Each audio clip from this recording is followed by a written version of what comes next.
Oke, mari kita bedah salah satu cerita paling mendasar dalam sejarah manusia. Sebuah kisah yang terjadi persis setelah manusia jatuh dari Taman Eden. Ini adalah narasi yang akan meninggalkan jejak panjang tentang iman, iri hati, dan juga anugerah. Puitis banget ya.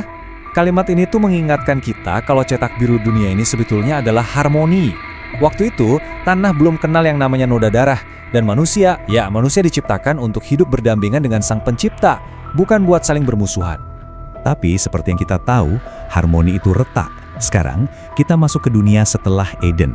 Sebuah realitas yang baru di mana hubungan dengan Tuhan udah terputus dan bumi pun terasa jauh lebih keras di bawah kaki manusia. Nah, ini poin yang krusial banget. Dosa pertama itu bukan cuma soal melanggar aturan, tapi intinya adalah soal memutus hubungan. Ada keretakan dalam persekutuan dengan Tuhan, dan dampaknya, seperti yang akan kita lihat nanti, terus bergema dari generasi ke generasi. Tapi, di tengah semua kesulitan itu, lahirlah Kain. Hawa melihat kelahiran ini sebagai jawaban dari Tuhan, semacam secercah harapan gitu untuk pemulihan. Jadi ada benih asa yang mulai tumbuh, bahkan di tanah yang katanya terkutuk. Dan dari sinilah ceritanya mulai punya dua cabang, dua saudara lahir, Kain dan Habel. Coba deh kita lihat perbedaannya. Kain, si anak sulung, tangannya adalah tangan seorang petani yang ambisinya menaklukkan bumi. Sementara Habel, adiknya, punya hati seorang gembala yang tujuannya menjaga kehidupan. Dua jalan hidup yang sangat-sangat berbeda. Nah, sekarang kita tiba di inti dari konflik cerita ini. Sebuah momen yang sangat penting saat kedua saudara ini membawa persembahan mereka kepada Tuhan. Kalau dilihat sekilas, kelihatannya kan dua-duanya sama-sama ngasih yang terbaik dari hasil kerja keras mereka. Kain, si petani, bawa hasil bumi. Habel, si gembala, mempersembahkan ternaknya. Tapi, di balik apa yang kelihatan sama ini, ada perbedaan yang dalam banget. Inilah kuncinya. Tuhan itu nggak cuma ngeliat apa yang dikasih, tapi dari mana persembahan itu datang. Persembahan Habel itu lahir dari iman, dari penyerahan yang terbaik yang dia punya. Sebaliknya, persembahan Kain itu seolah-olah teriak, lihat nih hasil kerjaku, fokusnya ke diri sendiri, bukan ke sang penerima. Waktu persembahan Kain nggak diterima, Tuhan nggak langsung menghukum loh. Malah sebaliknya, dia memberikan peringatan yang sangat kuat. Ini bukan penolakan total, tapi lebih kayak panggilan buat Kain supaya dia bisa menaklukkan rasa iri yang lagi mengintai di depan pintu hatinya. Bisa dibilang, ini adalah kesempatan kedua.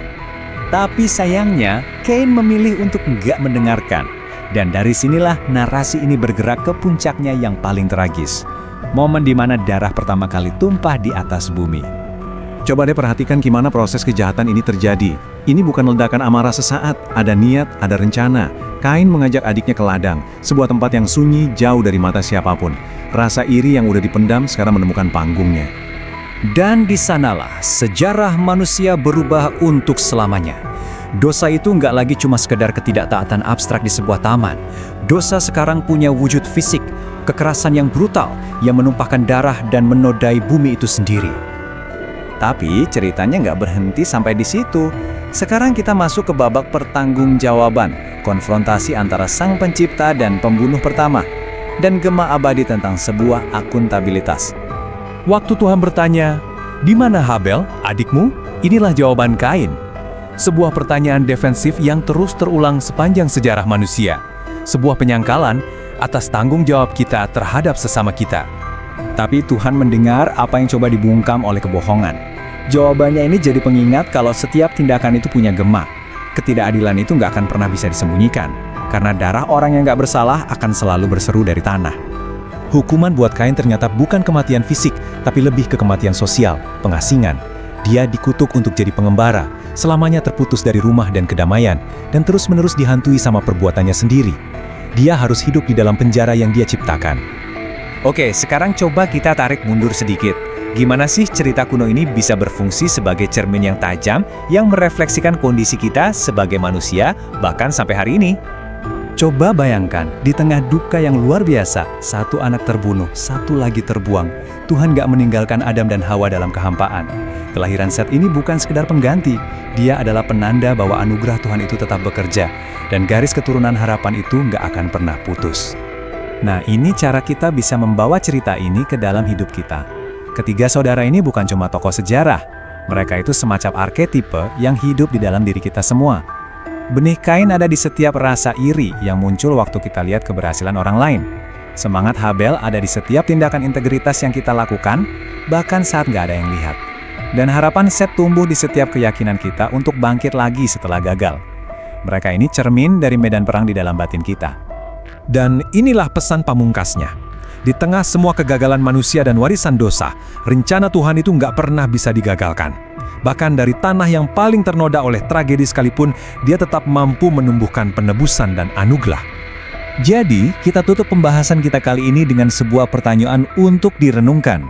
Saat Anda melihat ke dalam diri Anda sendiri, ke dalam semua pergulatan, motivasi, dan tindakan Anda, siapa yang Anda temukan di sana? Wajah Kain yang penuh amarah, hati Habel yang penuh iman, atau semangat Set yang membawa harapan baru? Sebuah pertanyaan yang mungkin layak kita renungkan sepanjang sisa hidup kita.